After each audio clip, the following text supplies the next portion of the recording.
Alright guys, in today's video I want to walk y'all through on how to change the engagement cable on an MTD built Craftsman Lt2000 riding mower from 2012. Now there's two types of engagement cables. There's the one with a circle and then the one with a Z-bend. This one here is a model 13BJ, if y'all can make out the rest of that. That's the model number you go by. That's the MTD manufacturer's number.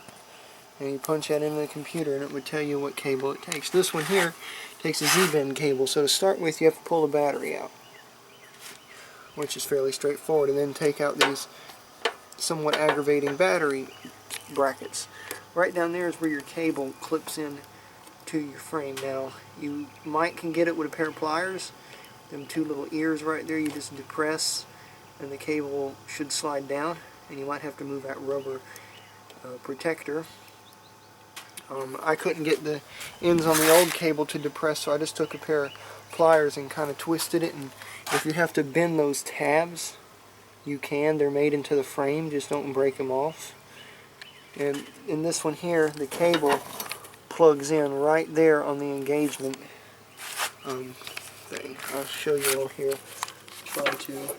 You can see kind of right there where it plugs into, because that's your engagement arm. See, I'm moving it there.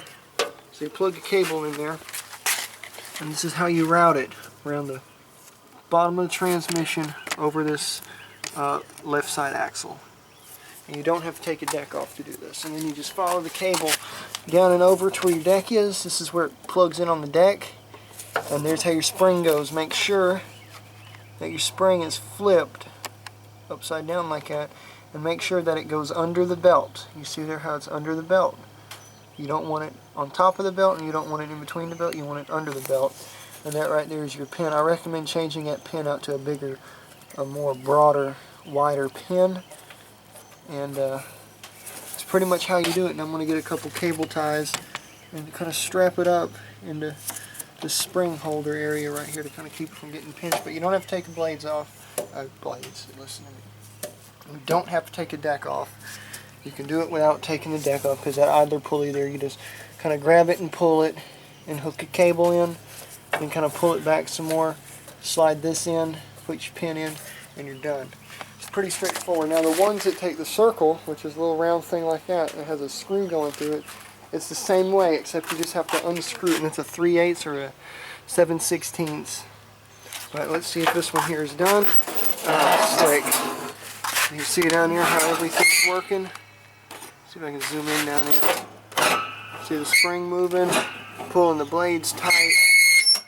Kind of squeaky, so I'm going to oil it. Another thing to double check is your bushing. This one here is obviously wore out. This is what you call a split collar bushing, because it's got a split right there. It's not broken. These are relatively inexpensive. What I will do is I will link all the part numbers down below.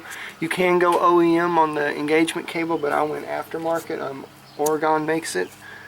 I'll put the part numbers all down in the description. The reason I use aftermarket parts is they meet or exceed OEM standards, and aftermarket is most of the time a lot cheaper than OEM, and I'm all about saving people money. But I'm going to go ahead and take some spray and spray on all this here, and it's also be a good time, since you have the battery out, to check your drive belts. This customer does not want belts. I will tell her though that these belts have seen better days, and this is from 2012 or 2013. But like I said, see, this is made by MTD Consumer Group Incorporated. This is not a Husqvarna product. It is not an LT2000 like that gray one out there. They're totally different machines. If yours looks like this, it's made by Husqvarna, Electrolux. And if yours has the engagement cable up top, it's not an MTD. Anyways guys, I hope that helped. If you have questions, comments, concerns, leave them down below. I would have showed installing the cable, but as you see, it's tight quarters that I'm working in, so I really couldn't have the camera out. But if y'all like these kind of little helpful tips and trick videos, let me know. Remember, give a thumbs up and save yourself a trip to the lawnmower shop, because right now I'm about I have a 2-week wait period. I'm so busy. But anyways, see you guys in the next one. Bye for now.